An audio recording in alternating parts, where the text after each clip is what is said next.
Good afternoon, everybody. This is Jeff J. Brown, China Rising Radio Sinoland in Normandy, France, on the DDay beaches and Arromanches-les-Bains, a little town that figures very prominently in this podcast article. It is entitled Dirty Dark Secrets of D-Day in France. I happen to be actually recording this on July 14th, which is a French National Day, Bastille Day, so kind of has a double meaning also. Pictured above, the city of Le Havre was flattened by totally gratuitous genocidal Allied bombing across Normandy before and following D-Day in France on June 6, 1944. Come to think of it, Le Havre looked just like Hiroshima and Nagasaki after being wiped off the face of the map with atom bombs. What a coincidence! We go. I'm sure not going to make any friends among the French side of my family by writing this post. They have roots in Normandy and have been coming to Arromanches-les-Bains summer vacations for 4 generations. This is the small village where Allied troops arrived on D-Day, June 6, 1944. Their celebrated floating port that was shipped over from England and built on site to bring in all the material needed for the invasion. The family house we are staying in was billeted as the Allied post office, and we can see the landing beach from it. Out that window right there. On the paternal side, the other house here was taken over as a military command since it looks right out over the water the port was built. Needless to say, my attachment to D-Day is above average. The landing was a daring, brilliant operation, getting high marks as a feat of engineering. Thousands of U.S., British, and Canadian soldiers died during the invasion. Arromanches just celebrated the 75th anniversary of the landing, with U.S. President Donald Trump and British Prime Minister Theresa May joining French President Emmanuel Macron just 100 meters from where I am writing this article. So far, so good. Russian President Vladimir Putin was snubbed, as was Chinese President Xi Jinping. Russia always invites Western leaders to attend Victory Day in Moscow every May 9th, since 2015, when V-Day in China is honored on September 3rd. Western leaders continue to refuse to participate in these events, which is a sad statement indeed about the arrogance and racism of empire. To do so would be to admit the truth. Allied forces did not liberate Europe and Asia from global fascism. The Soviet Union, Russia, meaning Russia, and China did. Yes, thousands of Allied soldiers died during World War II, and with them a total of 966,000 people were lost among the Five Eyes Allied countries, U.S., Britain, Canada, Australia, and New Zealand. At the same time, Russia and China each lost no fewer than 25 million citizens, a total of 50 million. Credible research showing that they each lost closer to 35 million compatriots, or 70 million total. Even at the lower figure, Russia and China lost 50 times more people than the Allied countries together.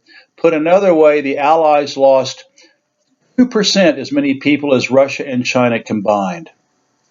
More statistics reveal hard truths that totally demythify Western propaganda. In June 1944, when the Allies landed outside my window, Germany had 228 divisions of troops, 150 in Germany, 66 on the Eastern Front, and 12 on the Western, meaning French Front. You can do the math. This means that the D-Day landing was doing battle against only 5% of the Wehrmacht's forces. This, while the Soviet Red Army was grinding Nazis into dog food on its relentless drive towards Berlin. It's the same story in the Pacific, about which I wrote in the China trilogy, see below. Mao Zedong and the People's Liberation Army were fighting 3 enemies simultaneously: Fascist Japan, Fascist Chiang Kai-shek's Kuomintang, the GMD, oftentimes noted as KMT, and imperialist United States. Western propaganda likes to censor the fact that the U.S. gave GMD billions of dollars in weapons, materiel, and training. 100,000 red, white, and blue military personnel fighting side by side with them, along with many remaining Japanese troops trying to exterminate the unstoppable communist revolution. Before Japan's surrender on September 3, 1945 to China, the United States in the Pacific Theater was fighting only 18% of the Japanese Imperial Army.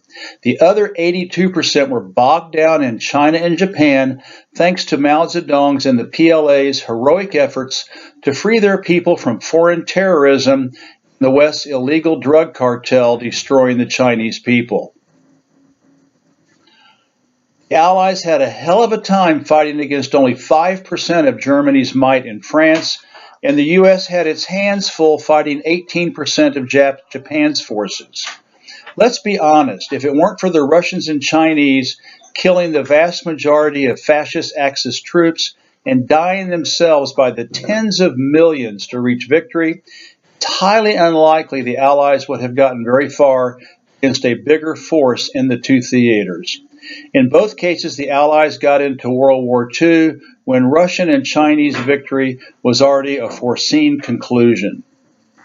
We say it is that what we can say is that the Allies prevented Russia from invading Japan, which they were preparing to do, and then stopped the Red Army in Germany instead of them being able to finish off the Wehrmacht in France.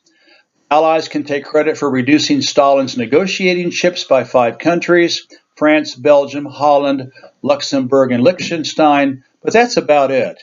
Germany and Japan would have still lost against the Russians and Chinese without any Allied participation.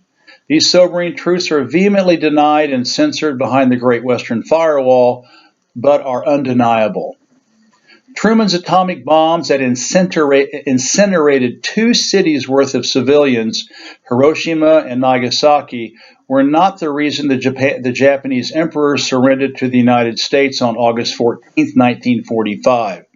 Starting on March 9th of that year, and before using nuclear weapons, the United States incinerated 67 Japanese cities by firebombing. Millions of women, children, and elderly were burned to death while causing many more millions to be homeless and dying of starvation. Still, the emperor did not call it quits. This while the United States repeatedly refused Japan's request to negotiate a surrender. Hiroshima and Nagasaki were simply cities number 68 and 69 to be pulverized into non-existence, along with 200,000 innocents turned to dust. Deja vu. Tokyo lost 100,000 on March 9th, as many as each of these 2 A-bomb cities, and millions more were slaughtered in between. The fact that the Japanese knew the 2 A-bombs were different, the 2 million high explosive and 5 million incendiary bombs that had already destroyed the country, was of no consequence. Losing 2 more cities on top of the 67 already disappeared was not why he surrendered. What caused the emperor to capitulate was that the Soviet Red Army had just wiped out Japan's best army, the one in Manchuria in northern China. The Russians annihilated 80,000 of Japan's finest in just 10 days and was heading for the Yellow Sea coast to launch an invasion of Japan. The thought of 100,000 Red Army troops swarming over what was left of Japan was why the emperor surrendered, not because the U.S. torched 2 more cities to the ground on top of the previous 67. This is another statement of fact that is denied by the West's big lie propaganda machine, abbreviated BLPM. Back here in France, there is another dirty, dark secret about D-Day. That is, the Allies gratuitously massacred tens of thousands of French citizens in Normandy, leading up to and after June 6, 1944. The United States and Britain committed war crimes by needlessly bombing many cities in Normandy, They knew they were not killing German troops nor destroying their materiel.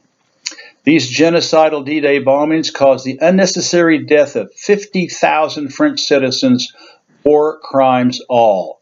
American soldiers also found the time to rape 3,620 French girls and women before and after the invasion. Yank troops also raped 2,420 English lassies behind the lines and 11,040 German ladies on the front. Given that only 1 out of 10 rapes is ever reported, this shocking truth was undoubtedly grossly underreported, as it was in Japan, Korea, Vietnam, and everywhere U.S. soldiers are stationed. All in all, the Allies bombed over 1,500 cities in France, most of them at least 75% leveled. Along with the 50,000 aforementioned massacred, 100,000 French were injured and millions were left homeless and starving, having lost 420,000 homes, with another 890,000 partially destroyed. The occupying Germans killed around 30,000 Frenchmen, making them look like honorable saints compared to the bloodthirsty Allies. Having come to Arromanches many times since 1988, I can attest that the French here are in complete denial about the Allied genocide. It's telling that the English version of Wikipedia lists 50,000 killed, whereas the same page in French records only 20,000. A humiliating and shameful reality that the French cannot face was finally publicly acknowledged by a leading official, President François Hollande, in 2014, the 70th D-Day landing anniversary right here in Little Arromanches-les-Bains. That year, Russian President Vladimir Putin was allowed to come participate. Knowing the true facts about World War II and who really won the war, maybe Hollande made it official out of a guilty conscience. The West developed its bloodlust for massacring millions from the air during World War II. Germany killed 20,000 Brits by aerial bombing. Allies bombed more than 1,000 German cities, just like they did all across France and Japan, targeting above all else millions of innocent civilian women, children, and elderly. It was even official policy as told to the bomber pilots, and I quote, "It has been decided that the primary objective of your operation should now be focused on the morale of the enemy, civil population, and in particular of industrial workers. The aim is the destruction of German cities, the killing of German workers, and the disruption of civilized community life throughout Germany. It should be emphasized that the destruction of houses, public utilities, transport, and lives, creation of a refugee problem on an unprecedented scale, the breakdown of morale at home and at the battlefront by fear of extended and intensified bombing are accepted and intended aims of our bombing policy. They are not byproducts of attempts to hit factories." End of quote. UK bomber commander Arthur Harris, 1942, showing pilots a list of 60 German cities to be wiped off the map. Having whet their appetite for aerial genocide in World War II, the West went on to even greater crimes against humanity, obliterating millions more in Korea, Vietnam, and now Iraq, Afghanistan, Libya, Syria, Yemen, and elsewhere. Western total war is burn all, steal all, kill all, we can add rape all, has been perfected since biblical times, where it is sanctioned and glorified in the Old Testament or Torah. With advances in technology over the ages, is blood splattered across our history books and daily headlines. Nobody does it better. This is Jeff J. Brown signing out from the D-Day beaches in France. Have a wonderful July 14th to celebrate France's independence or the French Revolution. Bye.